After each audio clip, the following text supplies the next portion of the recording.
Electricity's off again. What world would we live in without electricity? I'm living in it right now. Still talking into my mobile phonus. What a world we live in. Was it 4 billion years without electricity? 8 years without smartphones ago? 10 years? Steve Jobs. What about the radiation from these things in laptops? Be thinking about that. You're lying in bed with a laptop placed nice and comfortably over my genital region. That happens to be where the laptop is, the top of my lap. Is that good? To have microwave waves, gamma rays being beamed directly to your meat and two veg wedding tackle, mutton sword. Yes. I don't know. And I'm a very psychosomatic person, so as soon as I start thinking about it, my penis starts feeling less strong and my testicles feel less able to impregnate someone, especially if they're female. Which is maybe a good thing, to be honest. I mean, or is it? Depends if I want to or I don't. If I don't want to, that's sort of an obvious thing to say, really. If I don't want to, it's a bad thing. Hey, I don't want to do this. That's great. Hey, I'm really not enjoying that. This is fantastic. A lot of sighing in this particular blip. This clip. Clitoris. The clitoris. The clotted cream of the clitoris. Separated, those two things sound good, but together, no, not so good. It's a lot to do with languages. You have to watch the phrases you put next to each other. Yes, the obvious ones, jumbo shrimp. It's an oxymoron. I came up with another one, but I've forgotten what it was, which is unfortunate. Two things that cancel each other out. What the hell was it? I can't remember. Oh well, such as such. I'm feeling on the down low. Not in the down low, it's supposedly down low. On the down low is African American slang for a bisexual man hiding his homosexual activities to the general world, general public. I mean, not that most of us go out there and parade our sexual activities to the general public unless we're Miley Cyrus, but on the down low, keeping it on the down low. Of course, a lot of us do that. I mean, I do that. We do that when we go to the bathroom, really. Not a lot of public defecation, which is a good thing. I think if we had a vote on that, we'd probably get about 60-40. Should public defecation be not only encouraged, but mandatory or mandatory? That's annoying, yeah? You have to wonder which words you're going to say to sound correct and intelligent. Is it mandatory or mandatory? There's other ones like that. Oh yeah, controversy. Well, I'm going to say controversy, and I'm going to say mandatory. That's the kind of guy I am.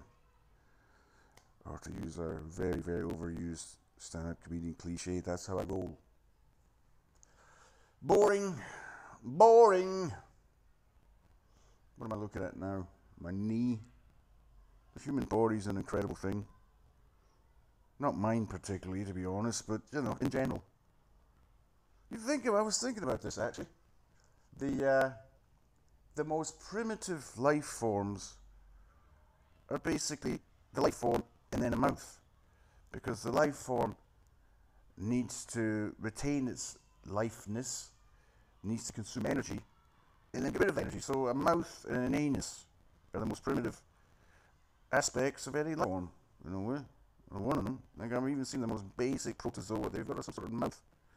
You know, we can recognize it within them. And with sort of teeth, what happens is that orifice, or whatever, yeah, it's an orifice, gets hardened around it, and millions of years later, they've evolved into teeth, which we still have.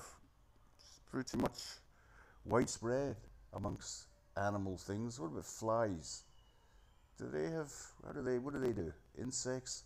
They have something, they don't really have teeth, or do they? They have beaks. Yeah. You don't need teeth, but they have some sort of hard thing that where the food goes. It could be a bill, or a beak, or what else could it be? What if they're like got food? I mean, they've got the anus is very much near the genitals. Does anus have that near the mouth? That wouldn't be very pleasant, would it? Like have your anus in your ear or something? So that's a bit too close for comfort, that, isn't it? I mean, the genitals, you know, you can, most of the time we're not using them unless you're Bill Clinton. So, but to have your anus, like two of them, one on where your ears are, it's a bit too, not much glamour happening there, I think. You know, it's a bit too, okay, the food goes in here and then it comes out here. There's not much, no mystery to it. Better just have it up on your head, the mouth, and then have your anus on the other side where you don't have to look at it, basically. Yeah. Anuses tend to be like that, don't they? They're far away from our senses as possible. Even in our most basic life forms have a sense of decorum. Isn't that nice? I would say most, because obviously the food has to be digested and the energy from the food extracted and the nutrients and all that. So there has to be that in between. You can't really just have go in the mouth and then out the anus of the ears. Where would be the point of that? You have to, or then again, you could have the food go down into the stomach and then back up. You see, you use gravity. Gravity is a huge part of defecation. Let's not deny that. I mean, I don't believe the whole Newton's apple thing. I think he was laying out of some heavy-duty fucking lumberware down there, and he noticed, why doesn't it float up around me like we're in the Mir space station? And I have to beat it off with paper towels or something. No. It's gravity. They didn't have, was it Thomas Crapper? I think that might be true. The word crap comes from Crapper, who invented the flushing toilet. Or was it him that flushed it? I've heard mention that the Scots may have come up with that one, looking at a long list of our glorious inventions. Now that one's an important one. That one's a very important one. But if you've ever lived or travelled in Southeast Asia, you'll know that our system of toilet paper is a complete and utter load of shit, no pun intended. The best thing to have is one of the bum gun. Yeah. The hose. Hose yourself down. You don't have to look at it, you don't have to think about it, you don't go near it. This toilet paper, not only is it bad for the environment, it's totally pointless, and it's an horrific act every time we go into that little ladies' room. Not that I go into the ladies' room, but I mean, if I wanted, would I be allowed to? Probably. Anyway, nowadays. But every time we go in to powder our noses, lay out some heavy weaponry, we have to use toilet. It's disgusting. And then you go into a public toilet paper all over the place, or they want you to leave it in a fucking bucket. That's the sort of Greek fucking restaurant version there. That has got to be the worst. Not only will you wipe your arse with this shit, but you put it in a little bucket next to it so you can look at it. And then you've got the Dutch, don't you? With a little shelf to inspect it. How can you take these people seriously? Thank God the Brits stole all their ideas from the Dutch. Or at least the Brits actually didn't do that though, apart from that one. But we still have toilet paper. We got to get rid of that.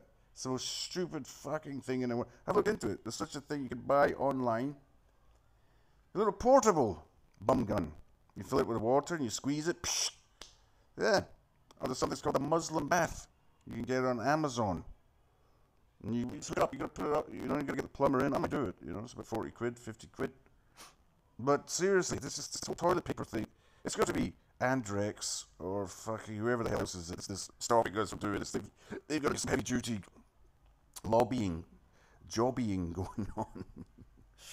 Seriously, this is not good. And that's what I'm going to dedicate the rest of my life to.